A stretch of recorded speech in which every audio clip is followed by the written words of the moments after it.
feet, clap your hands, make some noise. Dance of joy. Free your mind from the night now. Let yourself go. Stomp your feet, clap your hands, make some noise. Do the dance of joy. Won't you do the dance of joy? Do the dance of joy. Now repeat after me. Come on. Do do do do do do do do do. Say do do do do do do do do. Do do do do do do do do. Do do do do do do do. Do the dance of joy. It's happening right now. Happening right now.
Please pray with me.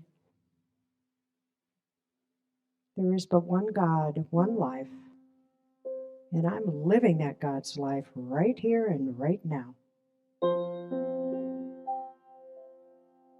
I know that Spirit moves, breathes, and has its being in everything and everyone. It is that beginning, that home base, that consistency that I can rely on at any given time, place, space, event, or circumstance that I may be in at the moment. I can trust that Spirit, and I can see that Spirit in the smile of a child, a stranger in the grocery store, someone I know well, someone I think I know, that glimmer, that spark, that flame, and I know we are one. I know this day, as we gather and commune at New Dawn, whether we're here in person with our butts in the seats or we're seeing it later in the week, we are meeting, communing, and going within that sacred space that keeps us sane. I'm grateful for all of the hands that make this community possible, whether it be the people that are setting up tables, hospitality, people who come, sing, and provide music. My practitioner peeps, my fearless leader, Reverend Jenn, who feels and hears and expresses her soul so deeply, so clearly, so from the heart. For all of those that are gathering in their own space and place, whether they're walking in nature on this beautiful Colorado day, sitting on the sofa, in silence, repose, having a cup of tea. For any and all who are feeling any chaos, any discomfort, any pain, know that this is the place to drop from the mind into the heart, where everything is love, care, and tenderness.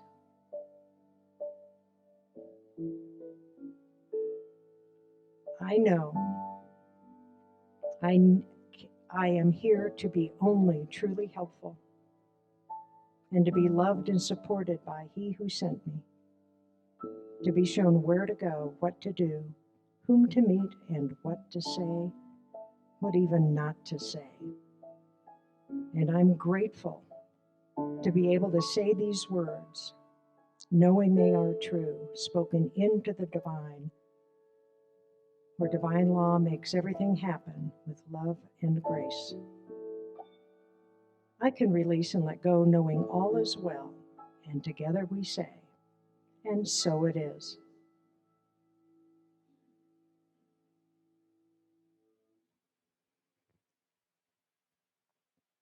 As we bring to a close our month of the mundane, the sacred, the profane, and oh my, Khalil Gibran, your living is determined not so much by what life brings to you as by the attitude you bring to life. Not so much by what you do as by the way your mind looks at what happened. From my all-time favorite movie, The Wizard of Oz, where the Tin Man, Dorothy, and Scarecrow have landed and are discussing the fears abound. Lions, tigers, and bears. Oh my. From our Honorable Dr. Ernest Holmes, our founder. We know definitely and consistently that the universe is for us, not against us. Evil is neither person, place, or thing of itself, rather an experience we have with our divine individuality. Through negative experiences, we learn to cooperate with the law affirmatively, cooperate with it, and enjoy its full benefits.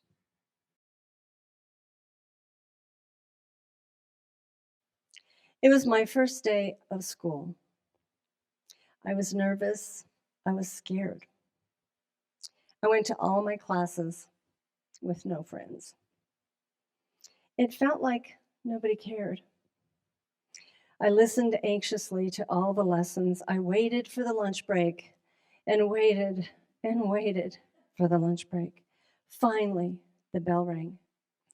It was time to talk, to visit, to get acquainted, to have fun and make friends. In the lunch line, I met a new friend who wore a hijab on her head. And although I am Jewish, we got along so well. I was so relieved when she said, "Sit with us, come to our table and have lunch with us." And she pointed to the table next to the door. I agreed, and I took my tray, and I was about to walk across the floor with her when someone tapped me on the shoulder. And I turned, and she said, "Hey, I saw you on the bus, and I noticed your beautiful Jewish star necklace. You should sit with us." And I stopped for a moment, and I looked around the room, and what I saw was all of the nations of the world seemed to be represented in this lunchroom. However, to my surprise, they were all isolating themselves from one another because at each table appeared to be children of the same group. The Spanish people were sitting with the Spanish people. The Hindus were sitting with the Hindus. The Russians with the Russians. And never, ever did you see the Arabs near the Jews. I saw for the first time in my young life how war gets started. Everyone sticks to their own kind. The lunchroom was a map of the world. Why was everyone so blind?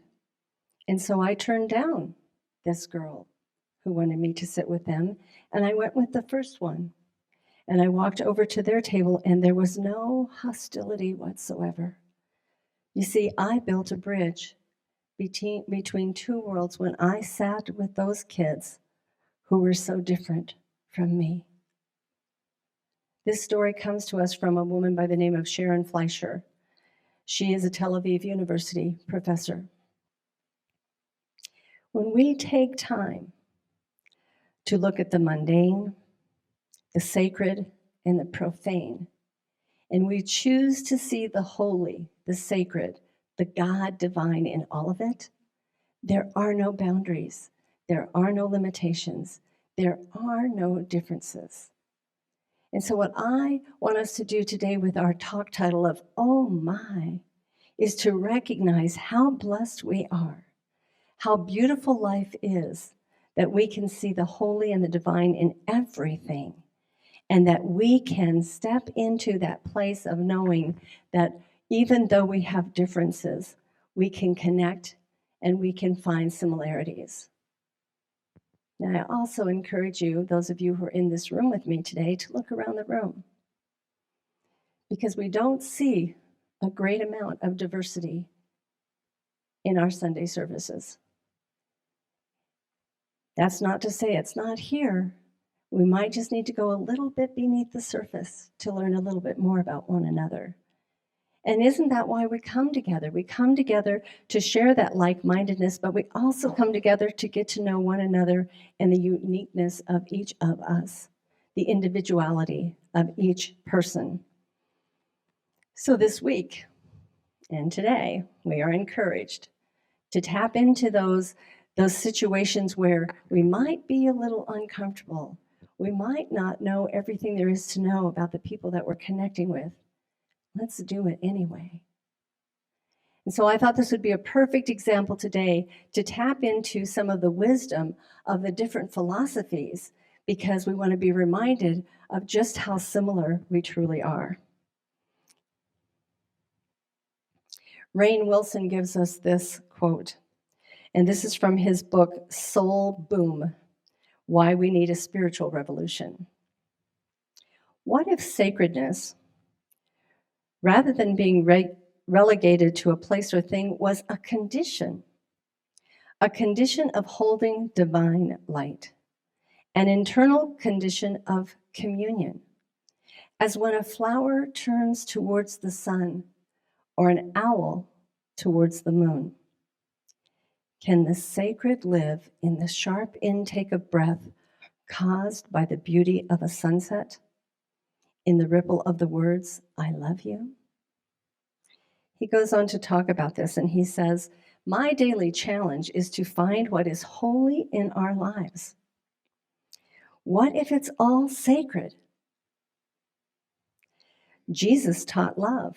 That most certainly is sacred. Science teaches interconnectedness, which, for all practical purposes, is also the same thing as love.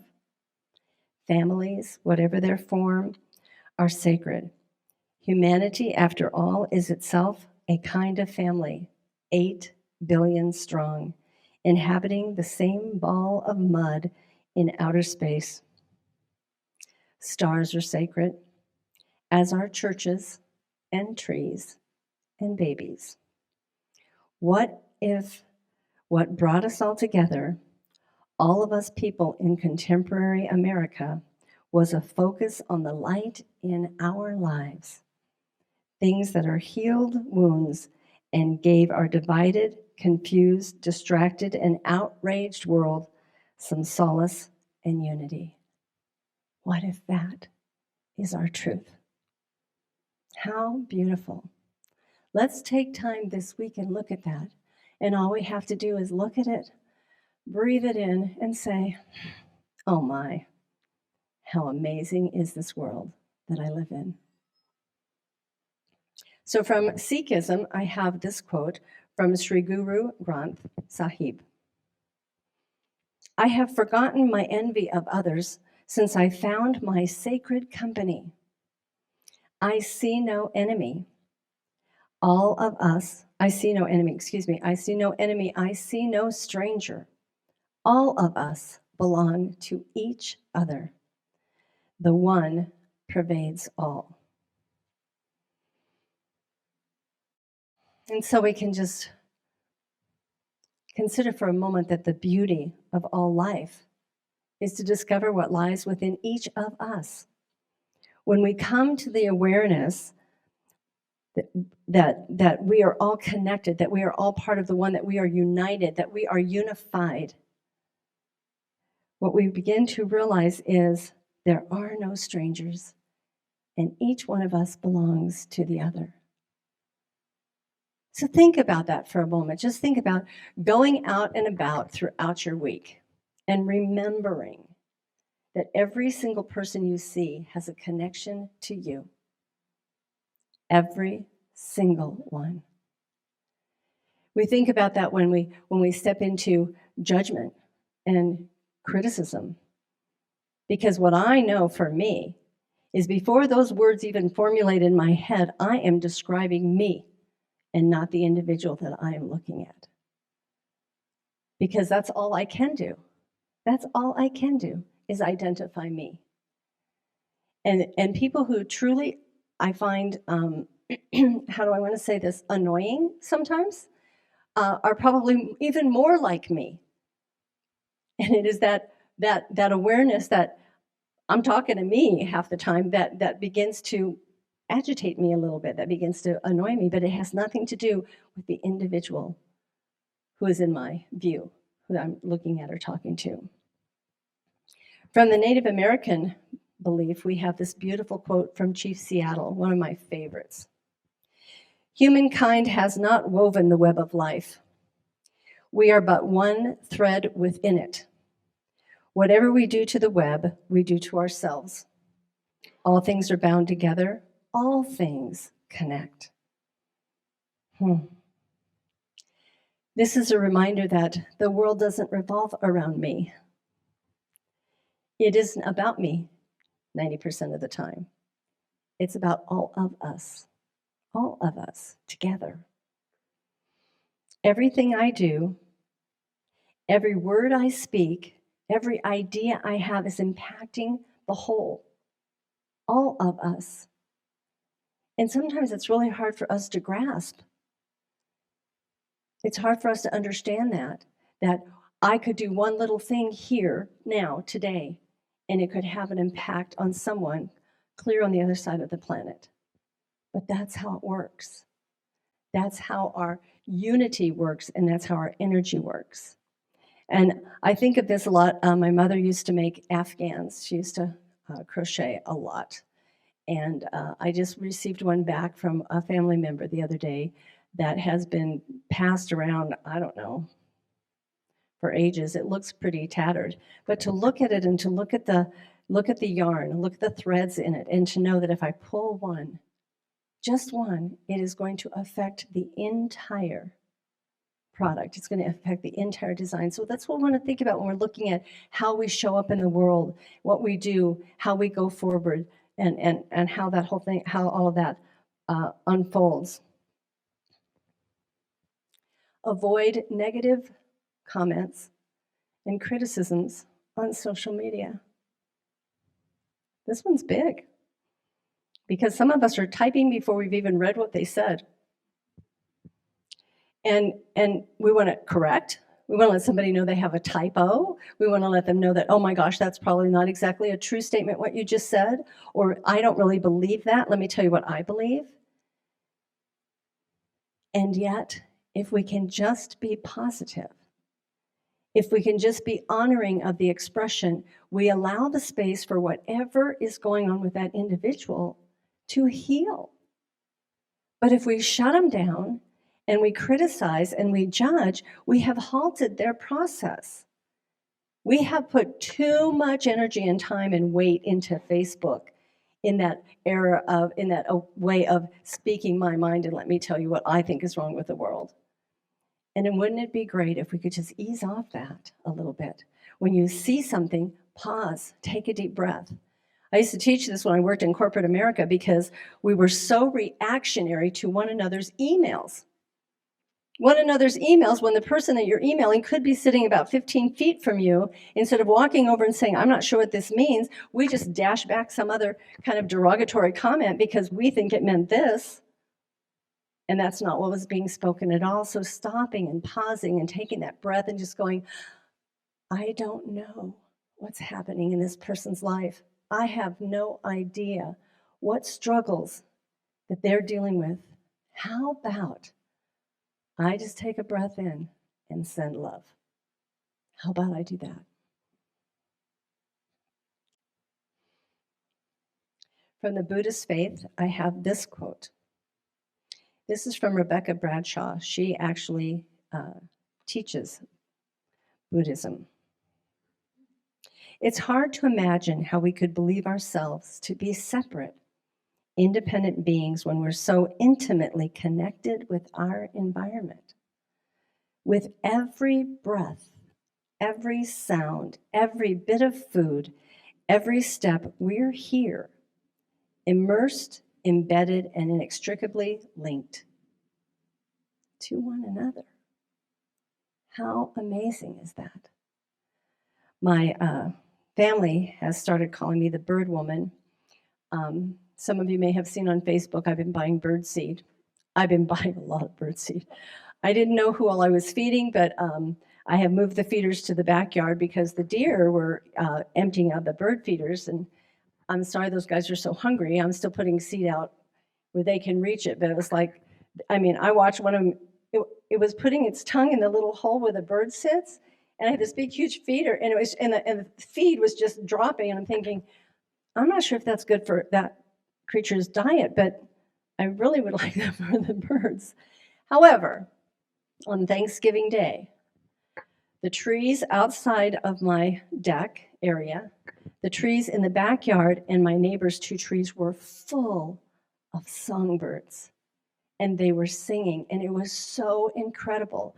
We're standing out on the deck, and we could hear all these amazing birds just singing.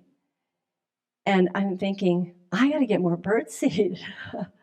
But it was such a beautiful process. And when you're in that space, when you stop and you recognize and you acknowledge something in nature, doesn't it touch your heart? Doesn't it feel like something is alive in your being? Yes, because we are connected. We are absolutely connected and linked to everything.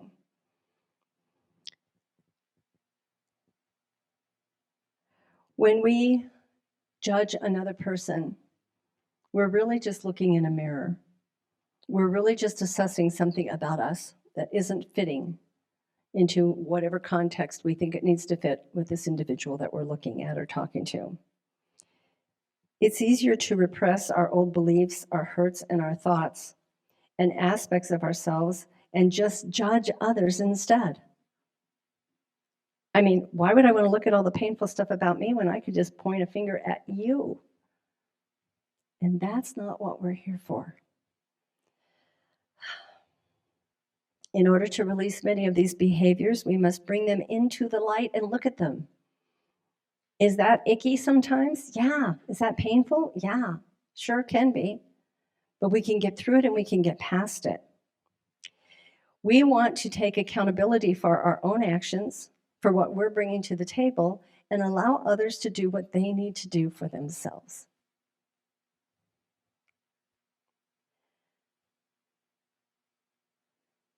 Too often, I have found that if I compare myself to someone else, I might feel a little bit better about me. What the heck is that about? Why would I ever want to bring someone else down, whether it's in my head or in actual conversation, to make me feel better? That doesn't even make any sense to me when I take a look at it from the spiritual context of how I live my life. Oh my goodness, no. So let's pull away from that and let's just, if you don't know what else to do, if you can't think of another thing, just breathe into the space of the heart and send love. And just send love. And from religious science and our founder, Dr. Ernest Holmes, we have this quote. Man's inner life is one with the Father. There can be no separation, for the self-evident reason that there is nothing to separate him from God, because there is nothing but life. The separation of two things implies putting a different element between them. But as there is nothing different from God, the unity of God and man is firmly established forever. The quote, "My Father and I are one," is a simple statement of a great soul who perceived life as it really is, and not from the mere standpoint of outer conditions. We are one. We are connected. Each of us to each other, and each of us to the divine, that power, that presence, that source that created us. So this week, we're encouraged to just go within. Go within and pay attention to what's going on here, and stop looking out there at all of the conditions that are going on. And not that you are going to ignore what's going on out there. That's not what I'm saying, but not use that as your tool to decide how you're doing and what's going on in your world, and how you can make a difference and an impact in the world. But let's take some time and go inward and look at what's really going on inside. And what do I need to adjust or shift or change in order to be that beautiful presence that I want to be in the world, in order to be that loving being that the world so desperately needs. You see, the only moment in time where we have power is this moment right now. And the only power and control we have is what's going on in here. That's it. So why do we expend so much time and energy on all the out there stuff? Sometimes I look at it and go, oh my goodness, it's disturbing. Maybe it's not disturbing for you, but it's disturbing. So take time this week. Be with the self. Know who you are and how you are. Allow that to be such a beautiful, valuable, sacred part of your day. And carry that with you everywhere. Because you will not be able to do anything outside of seeing the sacred in all others when we begin with the sacred within. From the Hindu faith, I have this quote from Chandogya Upanishad.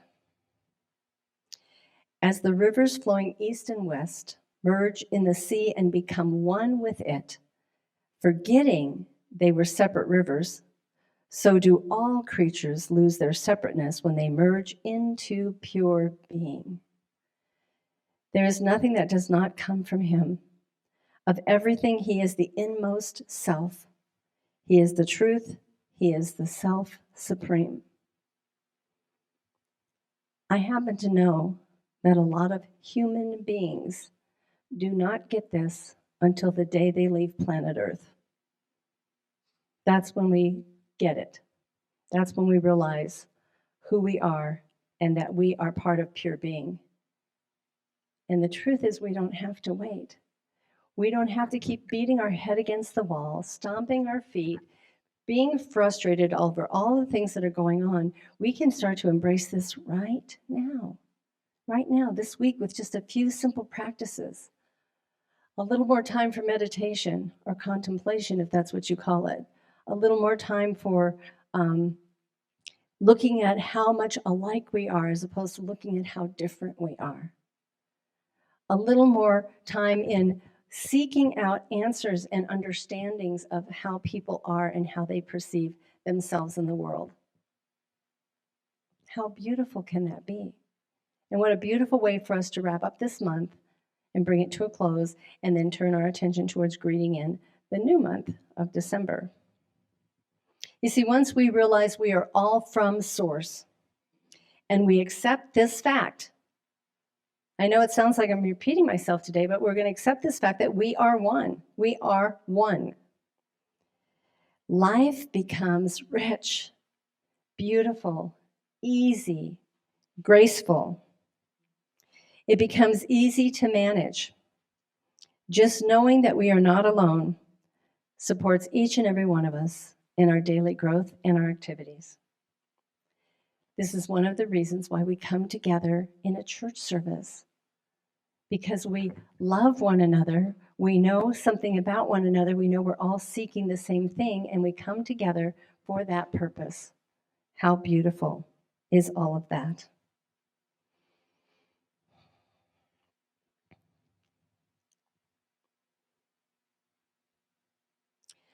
I'm going to close with a quote from Dr. Roger Teal from his book, This Life is Joy. Whenever we dwell in a sense of fear and separation, we are to that degree dwelling in a self-created hell. Whenever we abide in revenge, judgment, or hatred, we are imprisoned in a personal hell. But what thought does, thought can undo. We have the capacity to awaken and to offer our receptiveness to being uplifted, to enter into the presence of the oneness of love.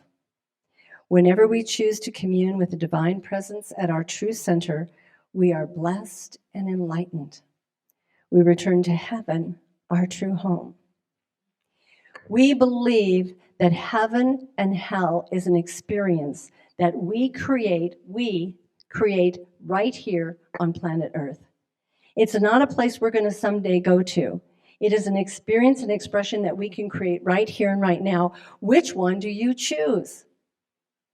Yes, you can be right. You can get on your soapbox and you can tell everybody and their dog how wrong they are about whatever it is you need to tell them about. Yes, you can do that. And the consequences of that could be uncomfortable. They could be detrimental to your well-being. They could be a step into that place, that experience, that expression that many call hell. Wouldn't it be so much simpler to step back, take a deep breath, smile at every opportunity, listen to what people are saying, hear the pain that's going on with them, not judge it, not try to fix it, because many of us who want to be right believe that our quest is to fix everybody else. And if you just do what I tell you, you'll feel better. And I'll feel better too, because I'm the one who offered you all that wonderful advice. Let's let that go.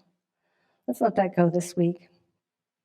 You see, our founder, Dr. Ernest Holmes, went and looked at all faiths, all religions, and brought together this philosophy for us that taps into each and every one of them. All of the similarities, all of those common threads that we talk about that weave through all of the different faiths and belief systems. Many faiths teach of the oneness of life, the sacred in all things, and the recognition that all things are holy. Seeing the perfection that exists at the level of spirit does not allow us to turn away, but calls us deeper into action, fully living the sacred, fully living the mundane, fully living the profane aspects of life, because what we know that there is holiness and sacredness in all of us. It's up to us to find the right path and to express all of these aspects of the divine and bring that balance into our lives. The question I have is, after we've been at this for 4 continuous weeks, can you see the sacred in the profane? Are you willing to turn your attention away from the mundane and embrace the holy of the moment and allow yourself to be moved into it? We each were brought here with a palette of color. Maybe it's watercolors, maybe it's oils, maybe yours is color crayons. And we're painting a landscape, we're painting a life, we're drawing a definition of what our expression is. If you're feeling mundane, pick up a different color. If you're feeling profane, allow the watercolor to change the entire texture and the aspect of what you're seeing. And if it's the sacred, just keep adding to it, because there's nothing that you can do that will take that away from you.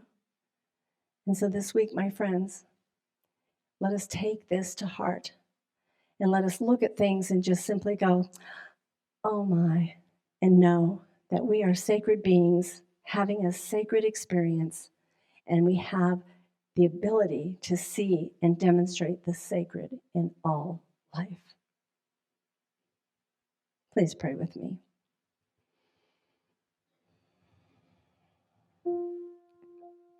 What I know right here and right now is that there is a power, a presence, a truth, a life that permeates everything. It is in back of all creation. It is the creator in back of all creation. It is the divine being that offers us the beautiful sunsets and the sunrises and the clear sky and the crisp air and all of the beauty that surrounds us, and gives us the opportunity to look at the animals and look at creation and look at nature and know that there are great lessons here for us to just embrace and accept and be a part of. And I know that the God in me is the God in each and every person who is in this room today and who hears this message throughout the week and going forward. The same God, because I believe in the one God. And I know that this one God exists in all people. And so my only quest this week, and for each and every one of us, is to simply see that and know that as part of the truth of each of us as we go through this week. There isn't a single solitary human being on this earth right now who does not have the divine within. And that's all I need to know. That's all I need to look at. That's all I need to recognize and accept. And how beautiful that is, and how blessed it is to know that, and to know that we can just embrace this idea, this truth, each and every one of us, every single moment of every single day. How beautiful this is, and it just gives us so much more to be grateful for. And so as we give our thanks throughout this week, and as we embrace this idea, and as we seek out the sacred and the holy in all things, may we do so with that knowing that God is good, that God is perfect, and in the world and the mind of God, all things are coming together for the good of all humankind. Yes, we can take steps each day this week in creating a world that works for everyone. And so I bless all people everywhere, knowing that the divine is alive and well within each of them. I give thanks for this opportunity, for the opportunity to put these words into prayer and to know that connectedness I have with the divine, to reassure and reaffirm for each and every one of us that we are one with the one. And there's nothing more we need do. There's nothing more that we need say. So we simply let this go. We let it be as we affirm, and so it is.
carry on.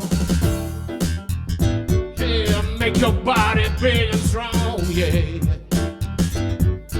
Born a man, child of the sun.